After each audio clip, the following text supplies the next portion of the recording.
Sacrée lors de ses Grammy Awards 2023, Adele a rendu un bel hommage à son fils de 10 ans.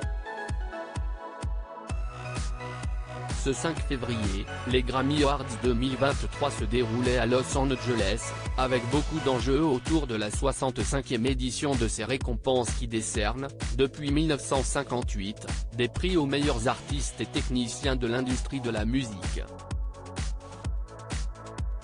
On peut cette année parler d'une cérémonie historique puisqu'un record a été battu. La soirée a vu le sacre de la chanteuse Beyoncé qui, à seulement 32 ans, est devenue l'artiste la plus couronnée de la musique américaine avec les titres de meilleure chanson R&B, meilleur enregistrement d'électronique dance, meilleure prestation vocale R&B et meilleur album électronique dance. Son mari Jay-Z est quant à lui l'artiste masculin le plus nommé de l'histoire de ces récompenses suprêmes.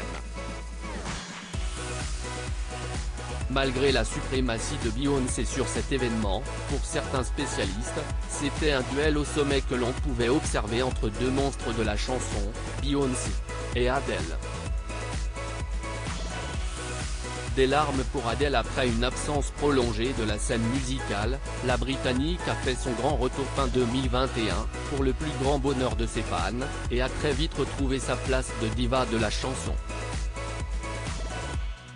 Et même si elle n'a pas gagné dans toutes les multiples catégories auxquelles elle était opposée à Beyoncé, ce dimanche soir, c'est surtout son discours qui aura remporté les suffrages auprès de ses fans. Alors qu'elle venait de recevoir le titre de meilleure performance pop solo pour son titre Easy on Me, Adele a prononcé quelques mots poignants, notamment à destination de son fils de 10 ans. Avant de rejoindre la scène, l'artiste a enlacé son petit ami Rich Paul, agent de basketteur, avant de le citer dans ses remerciements, « Si tu gagnes quelque chose, ne pleure pas. Changer la vie de mon fils perdu pour Adele, prise dans le flot de ses émotions, j'avais tellement hâte de venir ce soir. J'aimerais dédier ce prix à mon fils, Angelo. Et me voilà qui pleure, a déclaré, très ému, l'artiste londonienne avant de faire référence à la jeunesse de son titre victorieux, sorti en 2021. J'ai écrit le premier couplet dans la douche, alors que j'étais en train de faire le choix de changer la vie de mon fils. Il n'a fait preuve que d'humilité, de grâce et d'humour vis-à-vis de moi tout ce temps.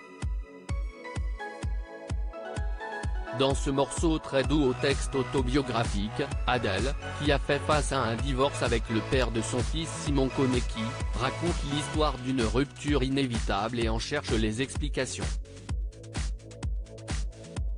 Elle n'y avait pas de place pour que les choses changent, alors que nous étions tous les deux bornés. Tu ne peux pas nier que j'ai vraiment essayé. J'ai changé qui j'étais pour vous donner la priorité mais maintenant, j'abandonne, chante-t-elle notamment, faisant écho à ses confessions sur sa séparation. À lire aussi Adele se confie sur son divorce, j'aurais été misérable si je n'avais pas d'abord pensé à moi.